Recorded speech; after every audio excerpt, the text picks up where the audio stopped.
आदाब नाज़रीन, नासिर के शाह पर आप एक बार फिर से जुड़ गए हैं। तो मेरे साथ खास मेहमान मौजूद हैं ठाकुर युद्धवीर सिंह, जो डीडीसी काउंसलर भी हैं भद्रवाह वेस्ट से और बीजेपी के मंडल प्रधान भद्रवाह से भी हैं। तो नाज़रीन, इस तरह से हम लगातार जो है लोगों से पूछ रहे, लोगों की राय जानने की कोशिश करें कि क्या इस बार लोगों ने सोचा, क्या चेंज सोची है या फिर क्या सोचा है। तो मेरे साथ ठाकुर युद्धवीर साहब मौजूद है, इनसे जानने की कोशिश करते हैं। जो असेंबली के इंतखाबात यहाँ पर हो गए, 18 तारीख को वोटिंग हुई है, तो क्या लगता है इनको, क्या बीजेपी फिर से यहाँ पर जो है अपनी जो जीत है उसको प्राप्त कर पाएगी या फिर मुकाबला है। तो ठाकुर साहब, सबसे पहले हम स्वागत करते हैं आपका अपने स्टूडियो में। तो बताइए, वोटिंग तो खत्म हो गई, एग्जिट पोल हम अभी नहीं करेंगे, लेकिन एक लोगों में एक जो राय बनी है, चाहे हम नेशनल कॉन्फ्रेंस की बात करें या बीजेपी के वर्कर्स की बात करें या कांग्रेस के वर्कर्स या जितने भी कैंडिडेट्स थे, सब ये कहते हैं कि ये हमने ही जीता है इस बार, जो है हम ही यहाँ से जीत रहे हैं। अगर हम नेशनल कॉन्फ्रेंस की बात करें तो उनके जो वर्करान आजकल जगह जगह पर बात कर रहे हैं कि 40,000 प्लस हमने वोट्स लिए हैं। या फिर बीजेपी की बात करें, बीजेपी भी जो है आंकड़े बड़े बता रही है। तो आप बताइए कि क्या लगता है आपको, क्या बीजेपी फिर से यहाँ पर जो है जीत का परचम लहरा पाएगी? शुक्रिया नासिर साहब, आज फिर आपके स्टूडियो में आने का मुझे मौका मिला, आपका बहुत बहुत धन्यवाद।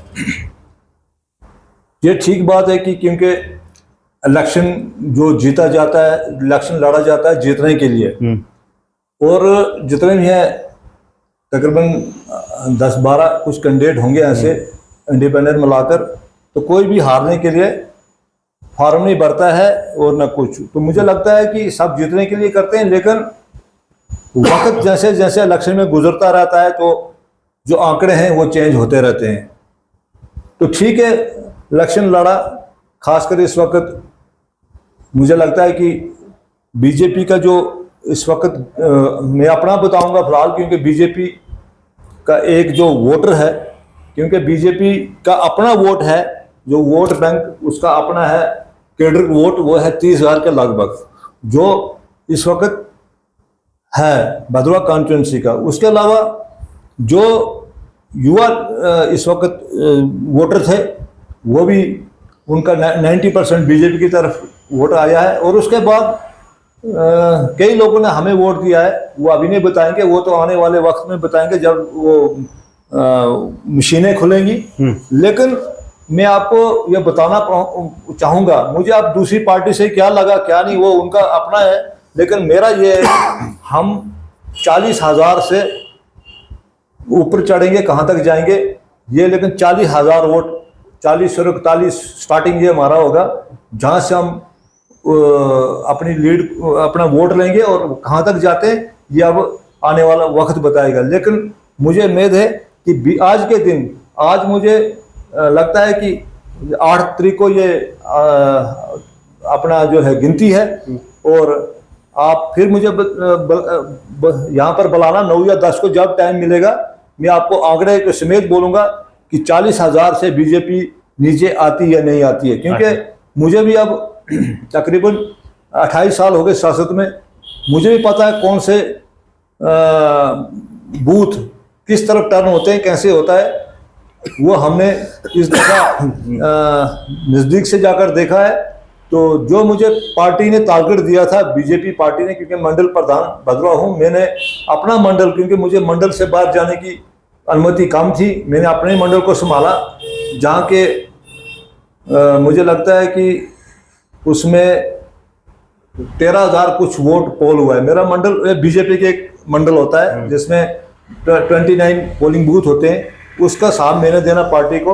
तो मेरा ये है कि इधर से लेकर जो हम भद्रवाह मंडल, बाला मंडल, चुराला मंडल, चिंता बाड़ा मंडल और 2 मंडल गुंदो के हैं, तो उसको मिलाकर हमने जो बीजेपी का जो अपना एक्सरसाइज होती है, बूथ कमेटी से लेकर, बूथ प्रेसिडेंट से लेकर, शक्ति केंद्र से लेकर, सारा अपना लेखा जोखा तैयार करते हैं, और हम वहीं पर एक जरम मारते हैं कि हमारा वोट कितना हमें मिल सकता है। क्योंकि ये हम 3 हिस्सों में बांटते हैं, किसमें, क्योंकि एक वोट होता है जो परमानेंट हमारा होता है, दूसरा होता है जिसका थोड़ा ये होता है कि ये इधर भी जा सकता है, उधर भी जा सकता है, लेकिन तीसरा जो होता है वो हमें नहीं आता है, हमें पता है। तो इस तरीके से हमें जो जरम मारी है, जो गिनती की है, हम 41,000 से ऊपर जाएंगे। और फिर दूसरी पार्टी कितनी लेती है, कितनों में डिवाइड होता है, ये तो आने वाला वक्त बताएगा, क्योंकि ये हमारा अपना बीजेपी का जो है वो मैं आपको। चलो अगर बात करते हैं कि चले किसी ना किसी ने तो जीतना है, अगर 9 कैंडिडेट्स हैं तो उनमें एक ही जो है जो जीत कर आएगा। तो मान लीजिए अगर कल को फिर से जो है दलीप परिहार साहब जीत कर आते हैं 8 तारीख को, जो कि हर कैंडिडेट की किस्मत जो है लॉक हो गई है बैलेट बॉक्सेस में। 8 तारीख को जो किस्मत किसको कितना जो है जनता ने प्यार दिया होगा वो खुलेगा। चलिए मान लीजिए अगर दलीप परिहार साहब एक बार फिर आते हैं, उनने अपनी तकरीर में ये कहा कि तीसरी बार इनको जो है मैंडेट दिया गया है लगातार, तो आपको लगता है कि जो प्रोमिसेस बीजेपी ने किए हैं, क्योंकि बहुत सारे आपके साथ भी हमने बड़े इंटरव्यूज किए हैं, दिलीप साहब के भी बड़े इंटरव्यूज किए हैं, तो जो आप बोलते हैं, जो प्रोजेक्ट्स आप गिनवाते हैं, तो क्या हम इसका जो है आश्वासन जो है इस बार जनता को देंगे? क्योंकि आपको उतना कम लोग पूछते होंगे जितना हमें पूछते हैं कि यार आपने डिस्ट्रिक्ट पर भी दिन के ढोल धमाके कवर किए,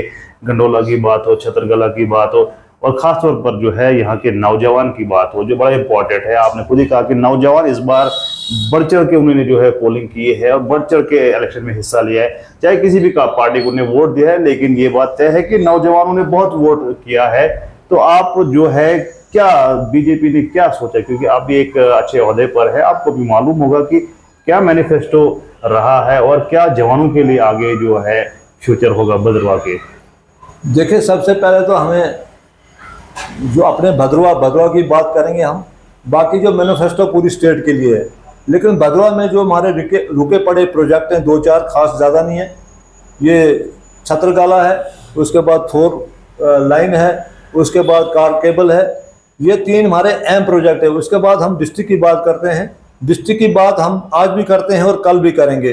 कुछ लोग तो वो मजाकिया तौर पर हमारा मजाक भी उठाते हैं, कहीं वो चाहे प्रेस पत्रकार हो या कोई लोग हो, वो हमारा मजाक भी उड़ाते हैं, लेकिन कोई बात नहीं है। ये एक दिन उनका आया सामना होगा कि कौन डिस्ट्रिक्ट देता है, कौन ये काम करता है, क्योंकि दिलीप सिंह परिहार जी ने ही ये मुद्दा उठाया था छतरगाला का। ये कोई किसी को ख्वाब नहीं आया था, ये उनका मुद्दा है।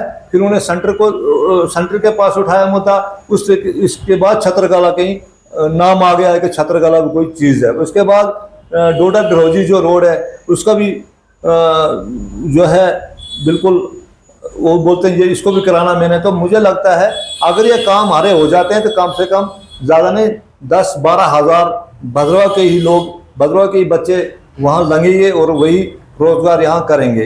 क्योंकि ये आवाज़ देखें, मेरी एक बात सुनिए, ये हम 2014 से ये दिलीप सिंह परिहार जी मैदान में हैं, MLA बने, उसके बाद अपोजिशन में थे, लेकिन लोगों में हर वक्त वो जाते थे, कहीं खुशी में कहीं गमी में, हर वक्त।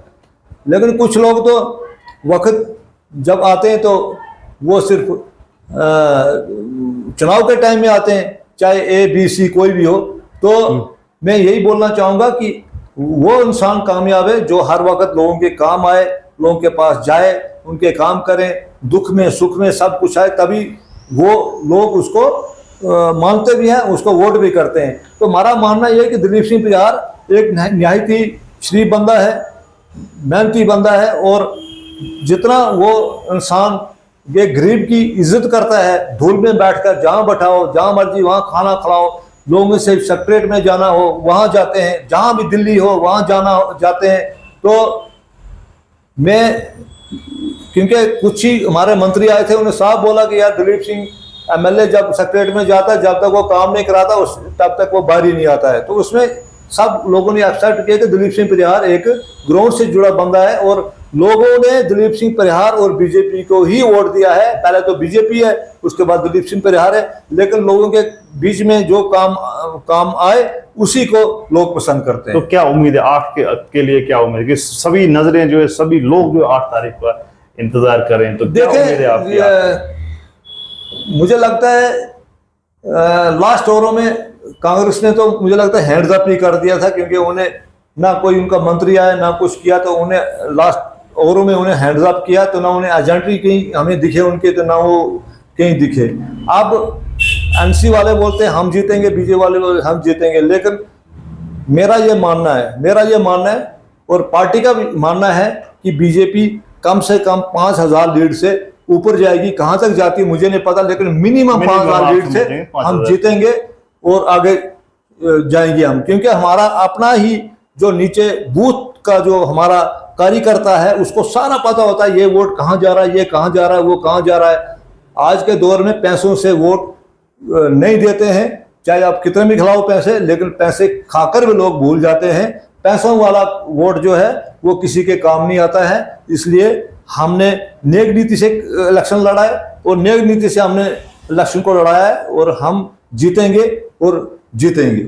चलिए बहुत बहुत धन्यवाद। ये थे ठाकुर युद्धवीर साहब जिनसे हमने बात की और इन्होंने कहा कि बीजेपी को जो है लोगों ने प्यार दिया है और हकीकत यह है कि 8 अक्टूबर का सभी को इंतजार है। जो भी आंकड़े होंगे वो आपके सामने आ जाएंगे।